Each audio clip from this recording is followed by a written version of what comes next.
कानों में हेडफोन लगाए म्यूजिक की मस्ती में मस्त यंगस्टर आजकल कहीं भी नज़र आ जाते हैं।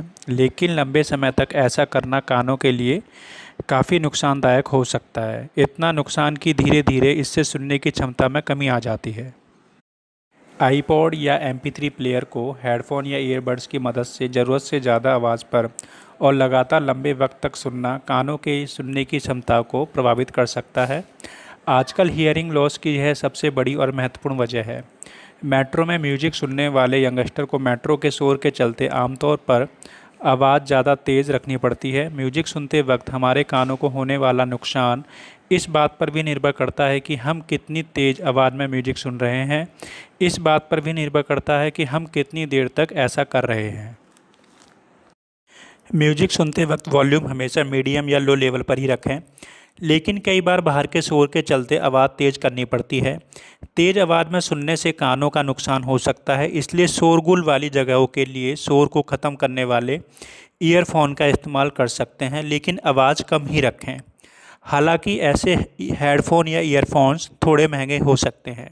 हेडफोन्स या ईयरबड्स पर तेज़ आवाज़ में गाने सुनना आपके कानों के लिए खतरनाक हो सकता है। फुल वॉल्यूम पर रोज़ाना 5 मिनट से ज़्यादा सुनना सही नहीं है।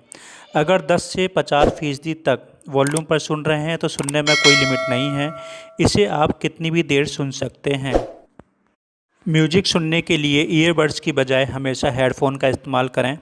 हेडफोन्स को चूँकि कान के ऊपर लगाया जाता है और ईयरबड्स को कान के अंदर, इसलिए हेडफोन ईयरबड्स की तुलना में कान को कम नुकसान पहुंचाते हैं। ईयरबड्स हेडफोन के मुकाबले 9 डेसिबल ज़्यादा आवाज़ देते हैं। अगर आप 60 डेसिबल के आसपास म्यूजिक सुन रहे हैं तो ठीक है, लेकिन जैसे ही वॉल्यूम 70 से 80 डेसिबल पहुंचता है तो इस थोड़े से अंतर से ही कानों को काफ़ी नुकसान हो सकता है। आईपॉड या MP3 प्लेयर को फुल वॉल्यूम पर कभी ना सुनें। 5 मिनट से ज़्यादा फुल वॉल्यूम पर सुनने पर नुकसान हो सकता है।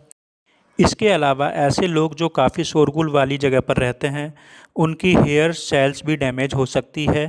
शॉर्ट टर्म में उनके सुनने की क्षमता प्रभावित हो सकती है। मसलन अगर कोई 1 घंटे के लिए किसी लाउड स्पीकर के पास खड़ा हो, उसके फ़ौरन बाद उसका टेस्ट किया जाए तो सुनने की क्षमता में काफ़ी कमी आ सकती है।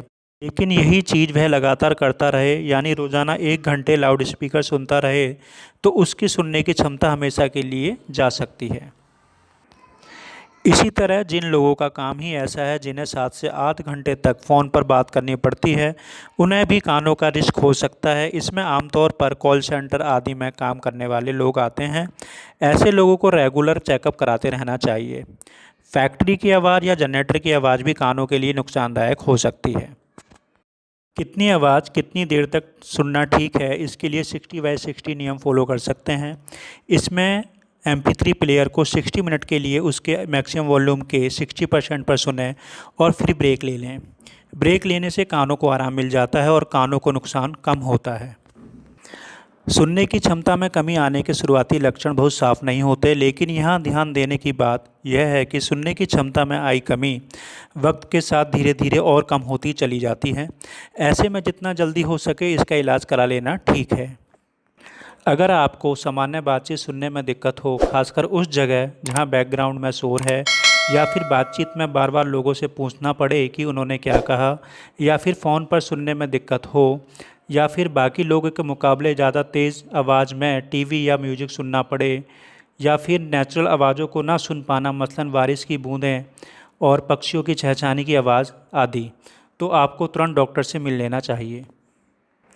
ना सुन पाना या कम सुन पाना, इसकी कई वजह हो सकती हैं। सुनने की क्षमता में कमी पैदाइशी भी हो सकती है। कानों से पस बहना, इन्फेक्शन या कानों की हड्डी में कोई गड़बड़ी सुनने की क्षमता को कम कर सकती है। कान के पर्दे का डैमेज हो जाना सुनने की क्षमता को भी प्रभावित करते हैं। इसके अलावा उम्र भी एक वजह है जिसमें कान की नर्व कमज़ोर हो जाती है, जिससे कम सुनाई देता है। इन्फेक्शन की वजह से सुनने की क्षमता में कमी आई है तो उसे होम्योपैथिक दवाइयों से ठीक किया जा सकता है। अगर लगातार कान से पस बहने या पर्दे में छेद की वजह से कम सुनाई देता है तो उसे भी काफ़ी हद तक होम्योपैथिक दवाइयों से ठीक किया जा सकता है।